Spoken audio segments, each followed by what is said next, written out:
굳이 네가 예배를 드리지 않아도 되는 거 아니겠냐고. 그러니까 예배의 자리에서 예배를 드리고 있으면서도 너의 최고의 가치는 하나님이 아니라 너의 마음의 안정과 평안함이 아니겠냐고. 사단은 우리에게 이렇게 이야기하는 거죠. 너의 삶의 최고의 가치는 하나님이 아니라 예배의 자리에서도 결국은 너의 마음의 평안함과 안정이 아니겠냐고. 그리고 실상 그런 거라면 내가 채워줄 수 있다고. 사단은 우리에게 이렇게 이야기하는 거죠. 그래서 그것을 채울 수 있는 것들이 있다면 우리는 얼마든지 찾아다닐 수 있는 거죠. 그리고 그것 때문에 실제로 이 예배의 자리가 밀려나가기도 하는 거 아닙니까? 내가 내 삶의 안정을 채울 수 있다면 때로는 예배 좀 빠지는 거 괜찮은 거죠. 왜냐하면 그것보다 내 삶의 안정이 훨씬 더 중요하니까. 내 삶의 평안함이, 내 삶에 누리는 마음의 만족이 훨씬 더 중요하니까 때로는 예배가 밀려지는 것도 괜찮은 거죠. 사실 알고 보면 예배 가운데 하나님을 만나는 것이 아니라 예배 가운데 내 마음의 평안함을 추구하는 것일 수도 있기 때문인 거죠.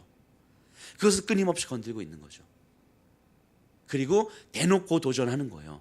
그래, 그런 거라면 내가 너 1년에 3번 4번씩 해외여행 갈 수 있도록 내가 만들어 줄게. 그런 거라면 네가 원하는 연봉 7천 8천 2억 3억 그거 내가 해줄 수 있어.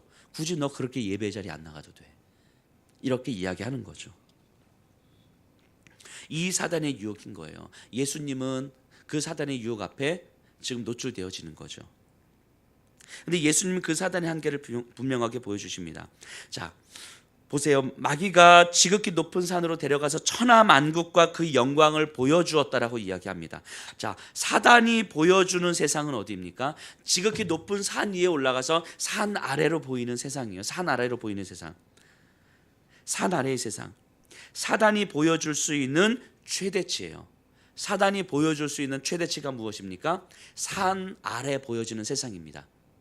전도서의 말씀에 의하면 하늘 아래 이루어지는 모든 세상인 거예요. 하늘 아래서 보여지는 모든 세상. 이게 사단이 보여줄 수 있는 최대치입니다. 자, 전도서 기자가 뭐라고 이야기합니까? 시작과 마지막이 어떻게 이야기돼요? 헛되고 헛되니 헛되고 헛되도다. 모든 것이 헛되도다 이렇게 이야기하잖아요. 이 헛되다라는 말의 근거가 뭐냐면 하늘 아래에 있는 모든 것은 다 헛되도다 이 얘기예요. 전도서에서 헛됨의 근거는 뭐냐면 하늘 아래에 있는 이 모든 것. 그러면 사단이 우리에게 보여줄 수 있는 최대치라고 하는 것은 바로 이 하늘 아래에 있는 모든 것이죠. 천하만국에 있는 모든 영광들. 이게 하나님께서 사단이 우리에게 보여줄 수 있는 최대치인 거죠. 최대치. 그리고 이 최대치를 보여주면서 네가 결국 원하는 거 이런 거 아니겠냐고. 네가 결국 원하는 건 이런 거를 통해서 마음의 안정과 편안함을 찾고 싶은 거 아니겠냐고. 이렇게 이야기하는 거죠. 근데 예수님은 그걸 바라보면서 결국 네가 나에게 보여줄 수 있는 건 산 아래, 하늘 아래에 있는 세상이 전부 아니겠냐고. 근데 사실 하늘 아래에 있는 영원과 상관없이 하나님께서 창조하신 이 유한한 세계 안에서 이루어지는 모든 것들은 다 있었다 사라지고 사라졌다 다시 생겨나고 끊임없이 변화되어지는 헛된 거 아니겠냐고. 네가 보여주는 천하만국과 모든 영광은 다 있었다 사라지는 그런 변화되는 헛된 거 아니겠냐고. 헛되고 헛되니 모든 것이 헛되도다라고 하는 그런 거 아니겠냐고. 그래서 그런 거 가지고 일시적으로 마음의 안정과 평안함은 얻을 수는 있겠지만 1년에 3번 4번씩 해외여행 갔다 오면서 내 삶이 정말 여유롭다고 생각할 수 있을지 모르겠지만 내가 먹고 싶은 거 다 먹고 사고 싶은 거 다 사고 내가 그렇게 돈 하나 벌기 위해서 아둥바둥 살아가는 그 치열한 삶을 살지 않으면 내가 훨씬 더 행복하고 훨씬 더 안전할 거라고 생각할 수 있을지 모르겠지만 그것 또한 잠시 지나가는 안전과 평안함이 아니겠는 거냐고. 네가 나에게 줄 수 있는 최대치라고 하는 것은 바로 그런 정도 아니겠냐고. 그런 삶은 결국 헛되고 헛될 수밖에 없는 삶 아니겠냐고 이야기하는 거예요. 그러면서 예수님 이렇게 분명하게 말씀하시는 거죠. 네가 나에게 줄 수 있는 그 잠시뿐인 안정과 평안함, 그것에 내 삶의 이유가 있지 않은 거라고 이야기하는 거예요. 내가 이 땅에 존재해야 되는 이유가 바로 그런 작은 마음의 평안함과 삶의 안전을 추구하는 것에 있는 것이 아니라고 말씀하시는 거예요.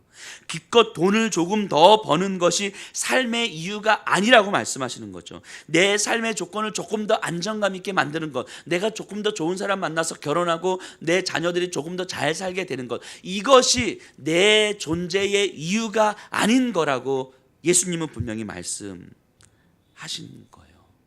예배, 내가 이 예배의 목적이 나에게 있는 것이 아니라고 말씀하시는 거예요. 예수님은 이 땅을 살아가야 될 자기 존재의 이유가 이 세상의 만족과 평안함을 누리는 것이 아니고 이 땅을 창조하신 하나님이 분명히 계시고 이 유한한 세상을 넘어서는 하나님이 계시고 그 하나님께서 여전히 이 땅에 간섭하셔서 영원한 하나님께서 유한하신 이 땅에 오셔서 이 땅을 간섭하신다면 그 하나님의 말씀을 붙들고 이 유한한 세상에서 영원한 가치를 드러내는 삶을 살아가는 것이 내 존재의 이유인 것이라고 예수님은 분명히 말씀하시는 거예요. 예수님은요, 이 유한한 세상에서 영원한 하나님의 가치를 드러내는 삶을 사는 것이 내 삶의 유일한 의미라고 예수님은 말씀하시는 거예요. 그러니까 이 유한한 세상에서 영원한 가치를 추구하는 삶은 결국 살아계신 하나님을 바라볼 수밖에 없는 삶인 것이고 그 하나님을 바라보면서 살아갈 때에 내 삶의 유일한 의미가 있는 것이라고 말씀하는 거죠.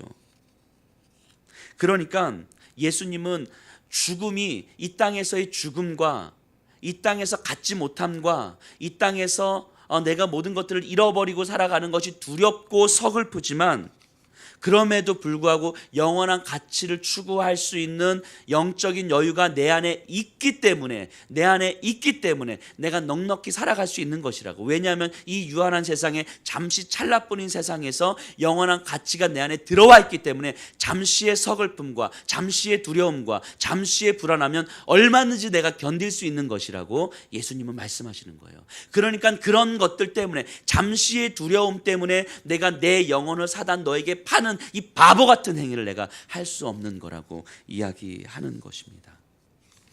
그러니까 결국 예배란 무엇인 거냐면 헛될 수밖에 없는 이 세상의 것들을 내려놓는 것이 예배인 거죠. 헛될 수밖에 없는 이 모든 것들을 내려놓는 것이 예배인 거예요. 결국 십자가 아닙니까? 십자가. 예수 그리스도의 십자가는 헛될 수밖에 없는 이 세상의 것들을 내려놓게 만드는 거예요. 그러니까 예수 그리스도의 십자가는 결국은 우리의 이 땅의 잠시뿐인 이 땅의 것들을 내려놓음으로 말미암아 영원의 가치를 품게끔 만드는 거예요. 그러니까 어찌 보면 십자가는 우리로 하여금 고난을 주고 불편하게 만들고 내 것을 내려놓음으로 두려움을 감수해야 되는 그 어떤 것이 아니라 정말로 진정한 가치를 추구하고 우리를 정말로 행복하게 만들어주는 그것인 거죠. 그것. 영원한 가치를 추구할 수 있게끔 만들어주는 유일한 통로, 유일한 하나님의 통로가 바로 예수 그리스도의 십자가 아닌 것입니까? 그러니까 예수님은 십자가에서 돌아가셨는데 그것이 우리로 하여금 기껏 돈을 조금 더 많이 벌도록 하기 위해서 십자가에 돌아가신 것이 아니다라고 이야기하는 거예요. 예수님은 우리가 기껏 조금 더 행복한 결혼 생활을 하라고 십자가에 돌아가신 것이 아니다라는 거예요. 우리의 자녀들이 조금 더 잘 사는 삶을 살도록 하기 위해서 예수님께서 십자가에 돌아가신 것이 아니란 말이죠.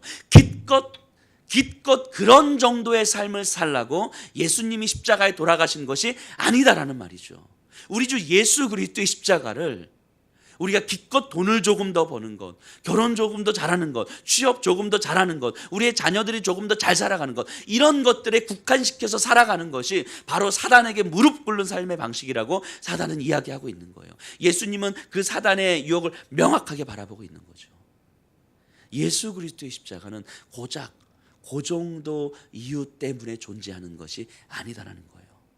영원의 가치를 이 유한한 세상 속에서 품고, 그래서 이 유한한 세상 속에서는 결코 경험할 수 없는 그 영원의 가치를 풀어내면서 살아가는 거예요. 그러니까 그 순간순간 하나님의 도움이 아니시면 도저히 살아갈 수 없다고 고백하는 것이 바로 예수 그리스도의 십자가인 거죠. 그 십자가를 붙드는 것이 오늘 하루 순간순간 하나님의 도우심이 아니면 나는 이 땅에서 영원한 가치를 품고 살아갈 수가 없는 것입니다. 하나님의 도우심이 아니면 여전히 사단의 유혹 가운데서 넘어가서 내 만족이 중심이 되고 내 안전이 중심이 되는 삶을 살아갈 수밖에 없는 것입니다. 사단에게 무릎 꿇는 삶이 될 수밖에 없는 것입니다. 사단을 경배하고 사단을 예배하면서 결국 천하만국에 보여주는 이 모든 영광을 추구하는 삶을 나도 살아갈 수밖에 없는 것입니다. 그러니 우리 주 예수 그리스도의 십자가 앞에서 내가 무릎 꿇겠습니다. 하나님, 오늘 지금 이 순간도 나를 도와주십시오.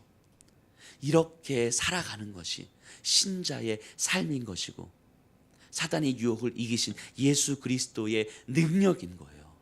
이렇게 살아가는 것이 결국은 우리가 가장 행복함을 누릴 수 있는 삶의 방식이라고 예수님은 이야기하는 거예요. 그러니까 십자가를 지는 것이 그렇게 힘든 일만은 아닐 수 있는 거예요. 십자가를 지는 것이 힘든 일만은 아닐 수 있는 거죠. 세상의 영광을 포기하면 되는 거거든요. 잠시뿐인 세상의 영광을 포기하면 되는 거거든요. 이게 십자가이고, 그리고 그 십자가를 통하여서 영원한 가치를 추구하겠다고 모여있는 사람들이 교회인 거예요. 교회. 그래서 우리들의 교회는 세상의 영광을 자랑하는 공동체가 아니고, 사단에게 얼마나 내가 무릎 꿇었는지를 자랑하는 교회가 아니고, 하나님의 도우심이 아니면 도저히 내가 살아갈 수 없었을 거라고. 그래서 매일매일 그렇게 무너질 수밖에 없었던 나를 하나님이 예수 그리스도의 십자가를 통해서 나를 이렇게 한 주간 이렇게 세워주셨다고, 그렇게 고백하는 사람들이 모여있는 공동체가 교회인 거예요. 교회.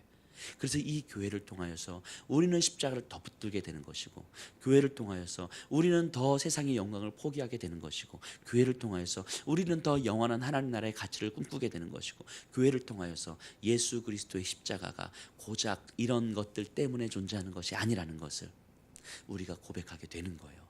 쉼없이 무너지고 넘어지고 좌절하고 절망하고 이 삶이지만 그럼에도 불구하고 다시금 십자가로 일어나고 다시금 십자가로 회복하고, 그렇게 끊임없이 완전히 회복되어질 그 영원한 하나님 나라를 꿈꾸면서 오늘을 살아가는 것이 나에게 가장 큰 행복이라고 그렇게 말하는 사람들이 모여있는 공간이 교회인 거죠.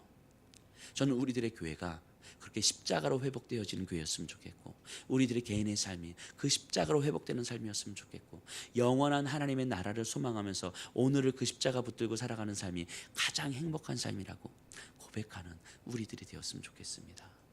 사단이 보여줄 수 있는 최대치는 고작해야 하늘 아래에 있는 이 세상이 전부인 거예요. 하늘 아래에 있는 이 세상이 전부인 거예요.